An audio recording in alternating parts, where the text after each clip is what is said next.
இந்த வாரம் எதிர்பார்த்த பண வரத்து கிடைக்கும். வீண் பிரச்சனைகளை சந்திக்க வேண்டியிருக்கும். கவனமாக எதிலும் ஈடுபடுவது மிகவும் நல்லது. தன்னம்பிக்கைகள் அதிகரிக்கும்.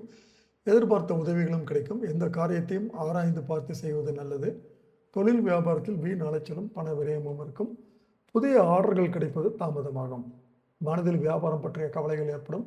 உத்தியோகத்தில் இருப்பவர்கள் அலுவலக பணிகளை கூடுதல் கவனமுடன் செய்வது நல்லது. குடும்பத்தில் நிம்மதி குறையும்படியான சூழ்நிலைகள் உண்டாகும். கணவன் மனைவிக்கு இடையே வீண் வாக்குவாதங்கள் ஏற்படலாம். பிள்ளைகள் நலனில் அக்கறை காண்பீர்கள். உடல் களைப்பும் சோர்வும் உண்டாகலாம். எதிலும் கவனமாக இருப்பது நல்லது. பெண்களை பொறுத்தவரை எந்த காரியத்தில் ஈடுபடும் போதும் யோசித்து செயல்படுவது நல்லது. வீண் அலைச்சல்கள் ஏற்படலாம்.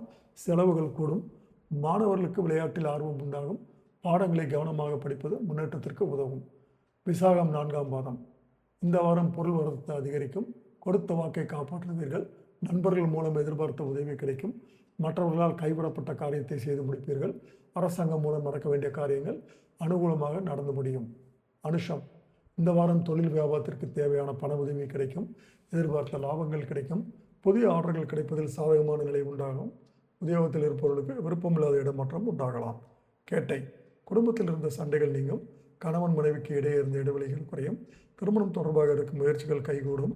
வீட்டிற்கு தேவையான பொருட்களை வாங்கி மகிழ்வீர்கள். தந்தையின் உடல்நிலையில் கவனம் தேவை. பிள்ளைகள் மகிழ்ச்சியாக காணப்படுவார்கள். பரிகாரம். உங்களுடைய குலதெய்வ கடவுளை வணங்க எல்லாவற்றிலும் நன்மை உண்டாகும். குடும்பத்தில் அமைதி உண்டாகும்.